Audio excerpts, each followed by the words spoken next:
Welcome to episode 2 of VanPals. I am Corey. Chris. What's going on, everybody?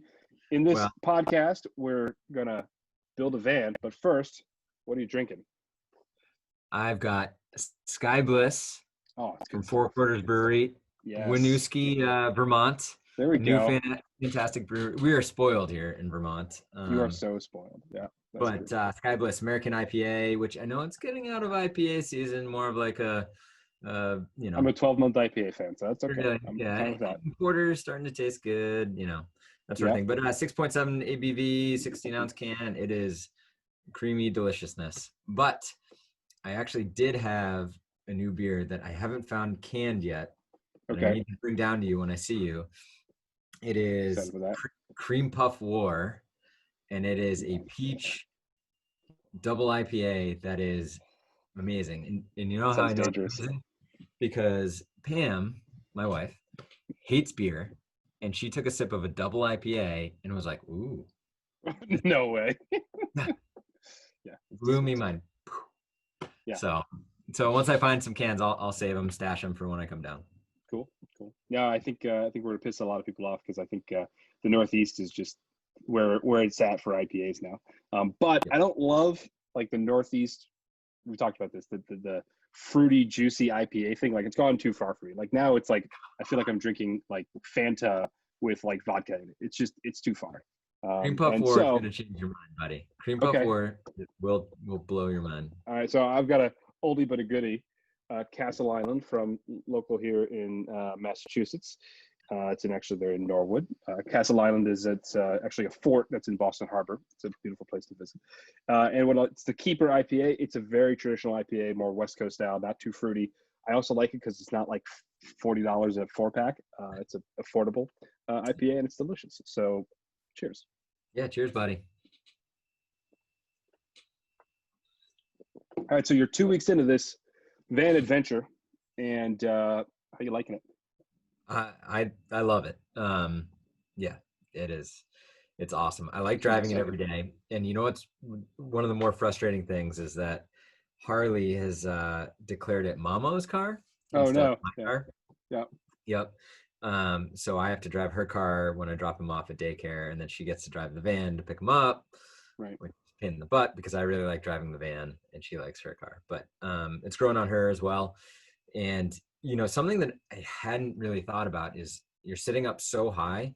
There's stuff that I'm seeing right now when I'm driving like in my normal route every day that I haven't noticed before. Right. Well, and the windscreen, the windshield, the canopy that you're seeing is just the greenhouse is just, you can see everything. Right. And like, in the video, the first drive with Pam that we posted, she mentions how it's like driving a bus, but it's not. Like this thing is enormous, but it can park. It turns so easily. It like turns on a dime and you can see everything. So you don't feel like it's definitely big, but you don't feel like you're driving this, battleship. And it's definitely daily drivable. I think that it actually has a better, I can't say turning radius because the wheelbase is so long, but I think that it actually turns better than Pam's C-Max. Oh yeah. Right? Well, Small Ford C-Max. And it's hard to like pull out of spots and stuff like that. Whereas this, like, I can at least cut that corner. You just got to play the fact that I've got another 10 feet behind me. And that's the thing about like European vans. Also, all Mercedes-Benz, I mean, they do a really good job of just having a lot of turning radius. Part of that is because of rear-wheel drive. Like, if you don't have those front axles, you can basically turn the wheels wherever you want. You're not going to stress out like a CV joint or something. But the other thing is, this van was made to drive around like tiny towns in Italy and France. So it's just like, if you can't make that tiny little turn, you can't deliver and you're not going to sell that van. So that's why these things are so mobile because, they are made for much smaller streets than we have here, which is cool. Right. Yeah, it's good. Are you getting tracking fuel economy yet? So we only had one tank. Okay. And it was 19.75 miles per gallon. Fine. Which I think is great. And that was a mix of some highway driving it back from when I got it, and then some local stuff. And also I've been running it a bunch, just sort of in the driveway, playing with Harley, playing around in the car. So we'll see. This next tank, I did some more driving this weekend. Probably fill up here, sometime this week, and I'll have another, second tank, and I can update you on that. But I'm okay with that. I mean, 20 miles per gallon, a little more expensive diesel fuel, but my, the Pilot was 20 miles a gallon when we got, a good one anyway. So yeah, I'm paying a little bit more per gallon, but this is a much bigger It's vehicle. 3 times the size. Yeah. Yeah, exactly. And this is your first diesel, so please don't fill it with gasoline. For anyone that doesn't know, I mean, if you put gasoline into a Sprinter, don't start it. One, you just don't start it. And if you do start it, God help you. It was very rare that this doesn't get expensive. It was a little nerve-wracking. Like the first time I filled it up was, big highway rest station. It was pretty clear, obvious. But then I never thought about it. I started looking at all the little local gas stations. I mean, small town Vermont, and it's like, they even have a diesel pump? Okay, they have a diesel pump, but I have to go inside, which I know COVID right now, I'd rather not go inside. So I'm trying to find ones that I can actually put a credit card into. Well, and I think you're beginning this process, and it's funny because people that drive diesels, you have your favorite stations, because you'll notice that certain stations, your engine gets better fuel economy, runs better, the pump is more functional, you have more confidence in it. So whenever I talk to people that are new to the diesel, they say, well, I used to just fill up wherever. If they've got unleaded gas, I'll get it. But with diesel, you're like, you've got your spots. Like I think I fill up at the same fueling station about 90% of the time, and I will plan my route so I don't have to fill up other places. I feel like I'm going to do the same, because the gas tank is right behind the driver's seat, right? Yeah, is where the fill-in is, and you've got this huge van all the way behind you, and a couple of the diesel pumps are the sort of second one in the drive-through line. So it's like, if I go to that, I'm also blocking, like, no one can the entire thing. Which is gonna feel a little awkward if people are coming in, blocking 2 pumps just so I can fill up. But I like the way it sounds and it runs, so it's been fun. And the other thing is, we can start experimenting with, it's not really too common in the gasoline world, but in the diesel world, diesel fuel additives, where you can increase. So, with gasoline, you have the octane number, right? In diesel, you have a cetane number, and a cetane number determines basically how quickly the fuel goes boom. And you can get cetane boosters, and like for my cars, I'll see 5-10% improvement in fuel economy, never mind the benefits of protecting injectors, all that other stuff. And so some people don't use it, but in my experience it works pretty well. And we'll do some before and afters with your van to see if it actually makes sense to do that, because if you get if you go from 20 to 22 and it costs you 50 cents a tank, then pays for itself. You're making money there. So exactly, that's cool. Yeah, that'd be neat. So one thing that I want to bring up, and we'll share it in Pam's sort of like 2-week impression video, but is the delayed, when you press on the gas on the Sprinter, there's like a half second or a second delay before you go out. So you got to plan a little bit more. Not that you've got plenty of power once it engages, but there is this sort of delay that happens when you're pressing on the gas pedal. And I was just curious. So this is there's 2 things there. One is, she's got a C-Max hybrid, instant torque. Instant torque. That's one. 2, this is your first turbocharged car, is it not? Yeah. Okay. Yep. So there's that too. So, and the third thing is that there's a lot of that delay is because of the emission system. And that, like, depending on the situation, can get better or worse. You're in Vermont, that has, it very depends on the state that you live in, depending on whether or not you can do anything about that.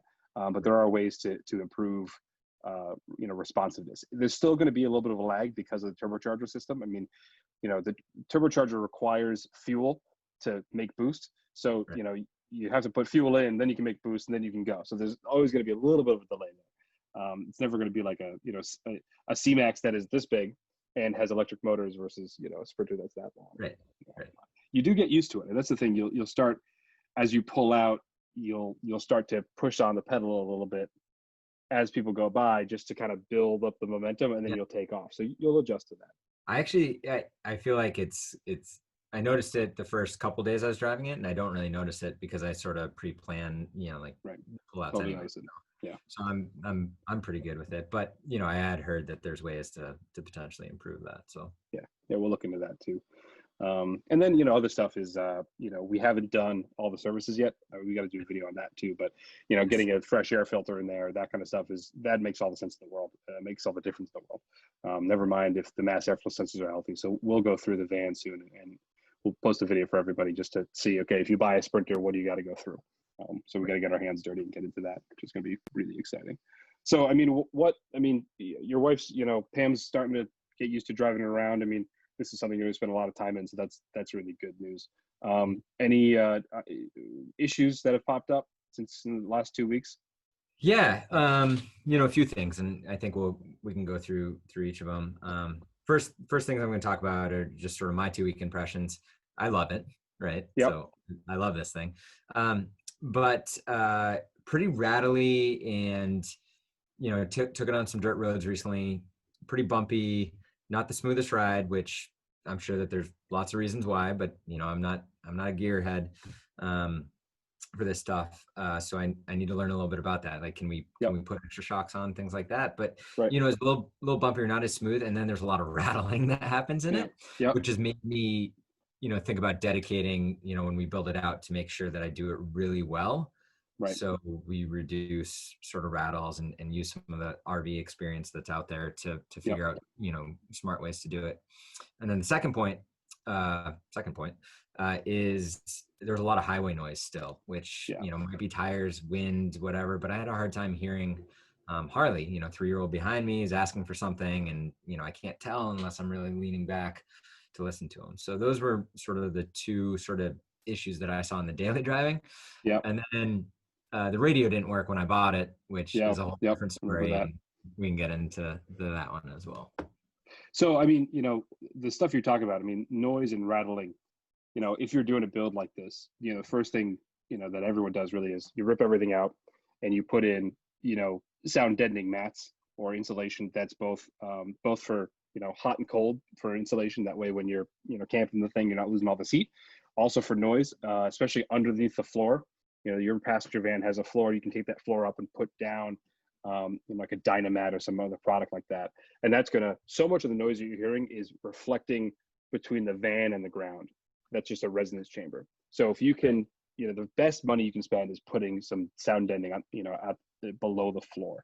And then when you take the van apart, you're going to do the same thing to the walls. Because every time that you hit a bump, you've got all the sheet metal that's kind of doing this. And if you put, some sort of, again, like a Dynamat, a brown, some sort of, sound deadening material that's going to stop all that. And then, the third thing is going to be building cabinets that don't rattle. If you've ever driven in a class, C RV, it's just like everything is moving, and it's so irritating, especially to me. I'm so sensitive to that stuff. Like if there's one noise, I'm like, what is that? So I could never drive a class C. But when you do the build, everything's got to be tightened down. The good news is, though, when you're adding, the Sprinter is designed to carry a lot of weight. So the ride quality is going to be a lot better, just like a pickup truck when you add weight. So like, I wouldn't do anything with the suspension now until you get your build done, because what you'll probably need to do is you'll probably need to add, some ride control, which could be a sway bar, better rear shocks, and then maybe some helper springs, that kind of stuff, depending on how heavy your build gets. So those are the things we'll look into in the future for your van. Yeah. We want to take it, around in some really pretty places, and some of those places are not going to have very good roads. So, how did you fix the radio? So, don't know. I'm guessing it's because it was a tour company, but finally decided, went through all the resets. There's a hard reset. If you hold it, the power button for, I think it's 8 seconds, there's a hard reset of the system. This is the Audio 15 system for Mercedes. Okay. Yeah. So I did that, hoping that it was going to fix it. You have that little spark of joy, like, maybe, did I hear it? Is it coming? But it didn't. Then I went through sort of pulling the fuse to see if I could do a harder reset. That I read. Even harder? Yeah. Yeah. But pull it out, left it out for an hour, and put it back in and be like, why isn't this working? Then finally, I think I texted you, or maybe we called, and you're like, dude, just take it off and see. Pull the radio, see what's going on. So did that. Pretty easy, right? It looked pretty easy. It was really easy. Just a couple. I actually used a mountain bike, so I've got some tire levers for my mountain Yeah. bike, plastic. Just use that nice and gentle around the top, and then sort of went down the sides and peeled off that faceplate. Yeah. There's 4 screws. Pulled that, took those out, pulled the radio right out, and lo and behold, all the speaker wires were cut. Just Oops. Yep. That'll do it. yeah. Didn't even So weird the radio worked even though they just got the speakers. The radio was great. I mean, like it was able to like hook up my phone, like all this stuff, which is why I was so, freaked out about it. Like, what is going on? But yeah, the speaker wires were cut. Didn't even pull them. Like I don't know why they just didn't pull them out. You can pull the speaker wires out, but they were snipped. So went in with some butt end connectors, put those all together. But it also made me realize that it was pretty easy.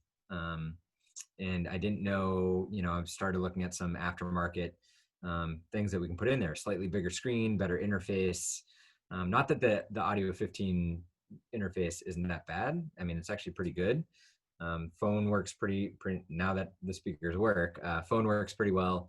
The microphone's pretty good. I can load in contacts. I can play music, Bluetooth, USB, all that stuff. But it's also 5 years old at this point, so 6 years old depending on when it was really designed. So started looking into some other ones because it's a pretty simple plug and play system.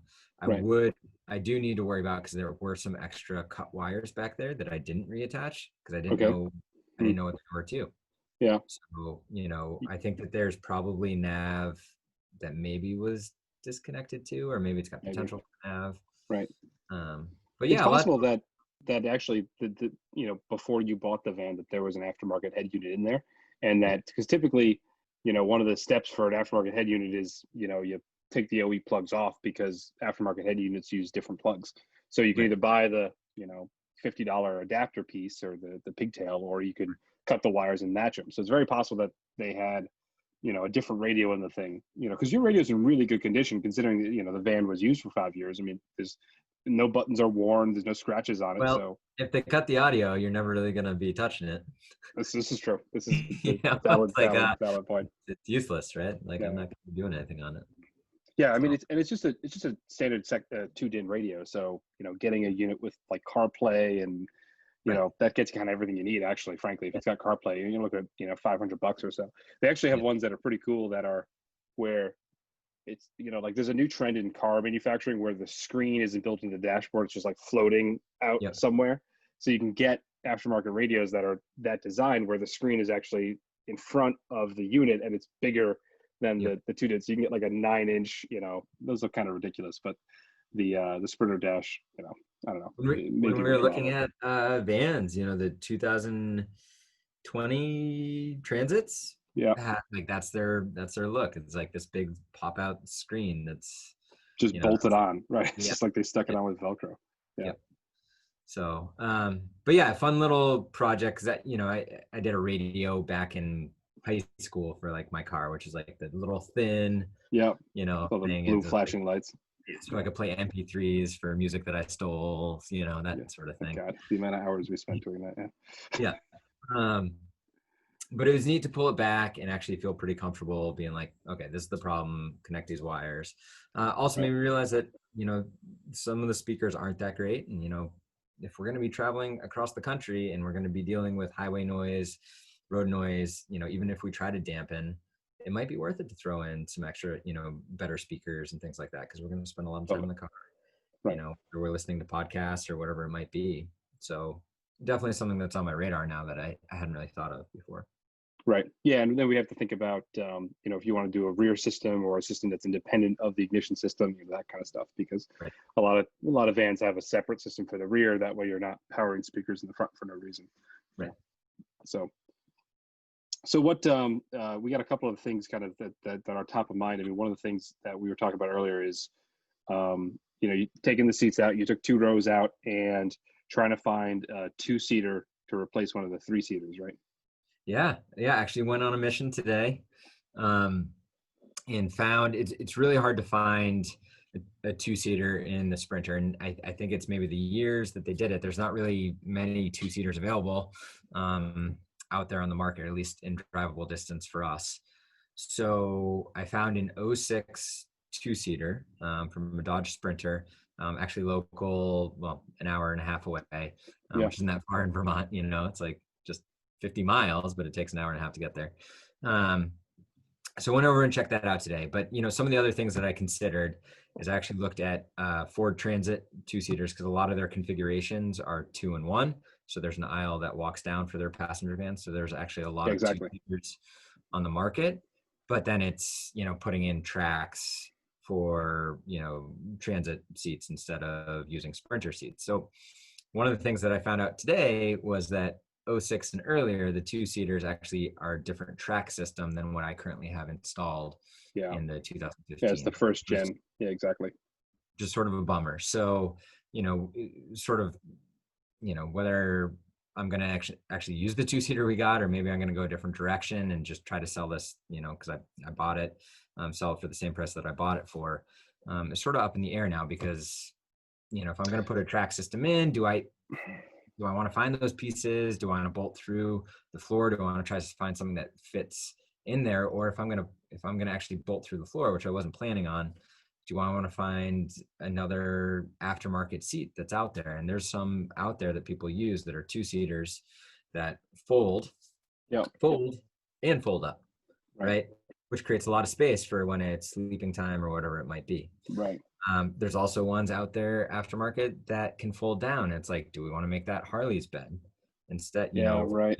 When it gets bigger, or like if someone else is staying with us, or the dogs, want a bed to do it. Do we want to find something that can fold the other way or can shift?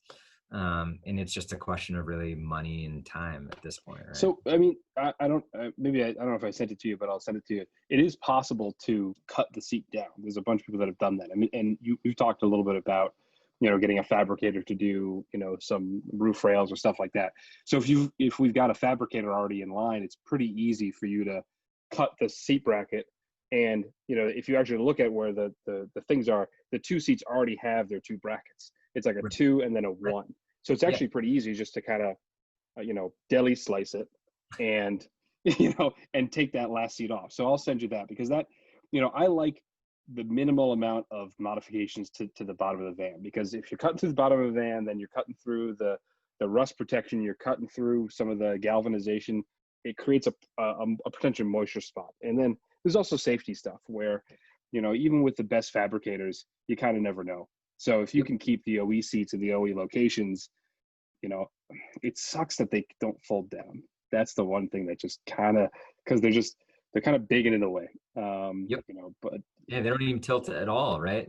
So right. it's, Yep. anyone wants to get comfortable. But no, I mean, cutting in half is actually something that Pam and I talked about. I didn't really think it was possible, because I looked underneath, and it's like, there's a lot of metal there. I don't know how I'm going to cut that and keep the integrity and sew the seat back together. So if there's ones Super out there, common. Yeah, I'll share it with you. And you're keeping that box together pretty well. And as fabricators always tell me, like, the welds are stronger than the metal. So it's always the metal that breaks, not the welds, as long as the welds are done right. So yeah, I mean, if you're just kind of patching it back together, I think the bigger thing is like the stitching of the seat, just to make the seat look good. So there's people out there that can do some of that stuff. We can get seat covers, we can do that sort of thing. totally. No, I mean, that makes a lot of sense. I mean, again, it doesn't fold, which sort of stinks, because it would be nice to, when we don't need that space, like we're at a campsite, we're actually camping, or whatever it might be, it'd be sweet to get that up and out of the way. I mean, it's more space for us, the two dogs. But if not, it actually fits in pretty well if we can keep those anchors there with the third, when we actually have people and we're driving it around town, and we've got grandparents in town and that want to come with us. Right. I can put a 3-seater back in. I'll save a 3-seater. Maybe we cut one down to a 2, and we've got 3 seats or 5 seats, for us to go around town, that sort of thing. I wonder if we could build like a platform that slides into the seat section and then folds up, so it's like half of a like a cot bed, so it makes the seat flat, and then you can sleep in kind of I mean, if it took up the whole area with the feet, I mean, it would be a, you know, your bed would be pretty, you know, pretty comfy there. Yeah. So that may be a good way. Yeah, there's a bunch out there that do it. Oh, okay, There's cool. ones that Feature cost a that lot of coming money. up. Yeah, right. Well, Yeah. we're going to try to get this through this build on a budget. So Yep. we will be trying to put everything together we can ourselves and try to not spend the $4,000 on the one thing. Yeah. So I think we're going to use in another episode. I've got a buddy that does a lot of welding. Talk to him about some really cool, unique ideas for, you know, hitch in the back as well as door mounting, you know, whether we're using that for ski racks, things like that, and Yep. also for roof stuff. So, you know, hopefully we'll get over that and do some designing and talk about fabricating some of that stuff as well. So, I mean, that's a great segue, because, you know, what I wanted to talk about before we kind of wrapped up was what we have coming. And, you know, we've got a few big things, you know, in the pipeline right now. And one is what you just said, roof racks, you know, rocket box in the back, that kind of cool outside stuff. The other thing we've got coming, I mentioned earlier, which is a, you know, full top-down maintenance for, you know, a Sprinter that you bought used, you know, what you need, how to do it, that kind of thing, getting dirty. We're also going to dive into removing your AC. You know, you've got that passenger rail with the upstairs AC, and we're going to get into taking the AC out, you know, how to, you know, what to do with that hole, what to replace it with. We're going to deal with the aux AC compressor, you know, go through all of that. Another thing that we're working on, which we're excited to bring to you, is you know, full top down on what your options are for auxiliary heaters. You know, your van's got a heater in it, but, you know, we can modify that to kind of work better for us. So we got a lot of really big things going on that we're going to be bringing to you guys real soon, or at least in the next before the end of the year, at least. Before the end of the year. So, we need to get at least some of the stuff done so we can use it for our holidays and ski season. Have you chosen your first location? Are you just going to go down to like your parents' house for a weekend or something, or what? I mean, probably. But, you know, one of the goals is, you know, during this video series, and also to get it to a usable point where we can actually drive out to Colorado this December, right, to do Christmas out in Colorado, because we, you know, our daycare has certain rules and regulations, especially with COVID, right, and everything that's going on, that we don't feel comfortable flying. So, you know, we'll do the 36-hour drive. Hopefully we can do it in, you know, 3 days instead of the normal 4 days or more that you'd have to do if you can't just crash, you know, in a Flying J, you know, gas station or whatever, yeah, right? So yeah, right. Do what you have to. Yep. Yeah, get out there and enjoy it for the couple weeks that we can hopefully do it over the holidays. Cool. So we will be posting up episode 3 of the podcast, and we'll do 2 weeks. We'll try to kind of follow a 2-week schedule, but in the meantime, we've got a bunch of van clips, a bunch of driving clips, a bunch of, you know, just overview clips, which we're throwing up on the YouTube channel, and we'll also be throwing them on Instagram and all that kind of stuff. So if you guys are seeing this stuff, you've got questions about what we're doing, you've got a better idea, we're doing something wrong, let us know, please. Right. Yes, please. So, please, I want to know before I do it. Yeah, before I cut this, you know, final last words. Great. Anything else?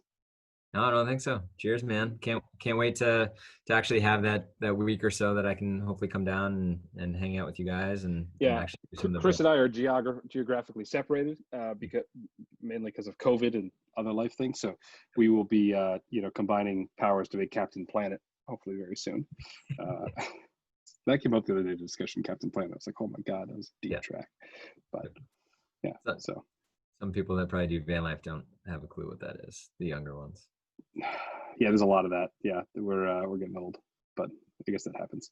So, all right. We'll see you all next time. All right, bye-bye.